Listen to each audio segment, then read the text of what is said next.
बिस्मिल्लाहिर्रहमानिर्रहीम। अस्सलाम वालेकुम वरहमतुल्लाहि वबरकातुहू। उम्मीद करती हूँ आप सभी ईमान और सेहत के बेहतरीन हालात में होंगे इंशाल्लाह ताला।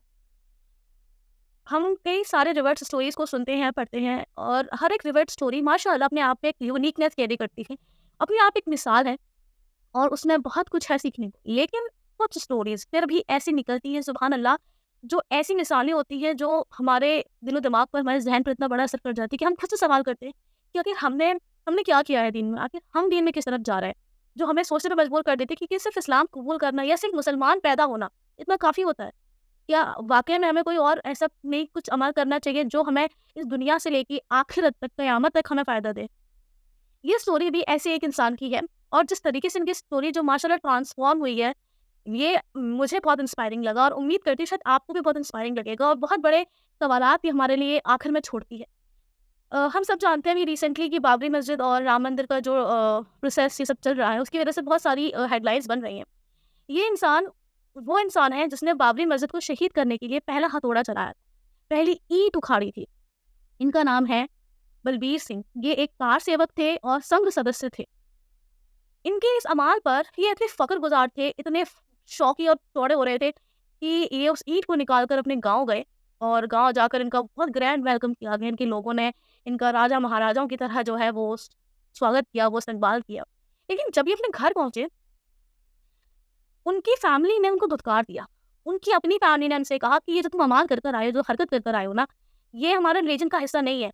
तुम्हें शर्म नहीं आई किसी और की इबादतगाह, किसी और के मस्जिद को तोड़ते हुए? और कैसा लगेगा तुम्हें अगर तुम्हारे मंदिर को, तुम्हारी मूर्तियों को कोई तोड़े तो? उनकी फैमिली, उनकी माँ, उनके बेटे, उनकी बीवी ने उनसे सवालात किए और उनके इस अमाल को, उनके एक्शन को हाईली डिस्करेज किया और कंप्लीटली उसके अगेंस्ट जवाब दिया।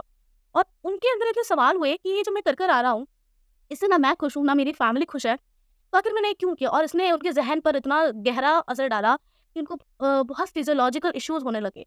उनके समाज की वजह से लाखों हिंदू और मुसलमानों के बीच लड़ाई-झगड़े हुए, उनके घर-परिवार बर्बाद हुए, कत्ल हुए और वो नफ़रत की दीवारें खिंच गईं जो आज तक चल रही हैं, जो नफ़रत, जो गुस्सा एक-दूसरे के लिए दोनों कम्युनिटीज़ कहीं न कहीं जो है टकरा जाती हैं।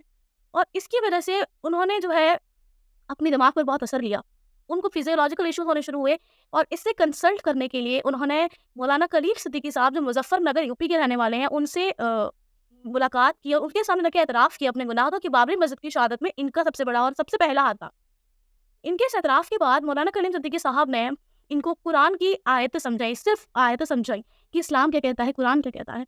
और समझने के बाद इनको बहुत मलाल, बहुत अफ़सोस हुआ और 1 जून 1993 यानी कि 6 महीने बाद ही कुछ इन्होंने माशाअल्लाह माशाअल्लाह इस्लाम कबूल किया। 7 महीने बाद उन्होंने इस्लाम कबूल किया और अपना नाम मोहम्मद आमिर रखा।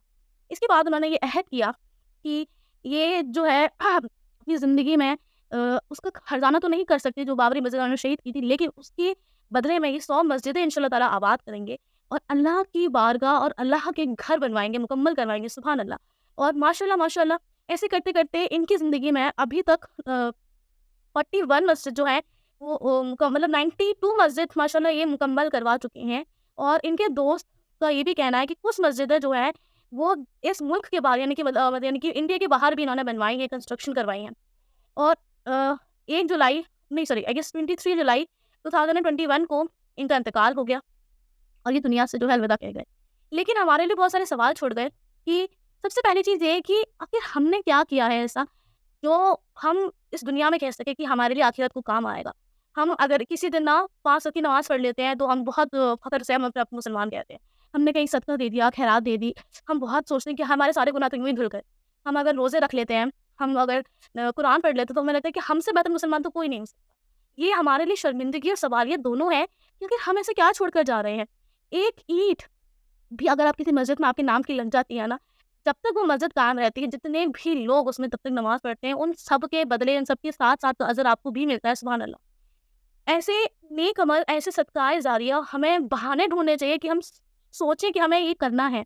इनकी ये जो स्टोरी है अपने आप में इतनी इंस्पायरिंग है कि हम सब अपने आप को चेक करें कि आखिर क्या हम सही कर रहे हैं, जो मतलब जिस ट्रैक पर हम जा रहे हैं, क्या वो सही ट्रैक है? और सदका ज़ारिया और ऐसे काम, ऐसे माल करने जो हमें दुनिया से ज़्यादा आखिरत में फ़ायदा दे क्योंकि दुनिया तो फ़ानी है, हमेशा कायम रहने वाली चीज़ तो आखिरत है।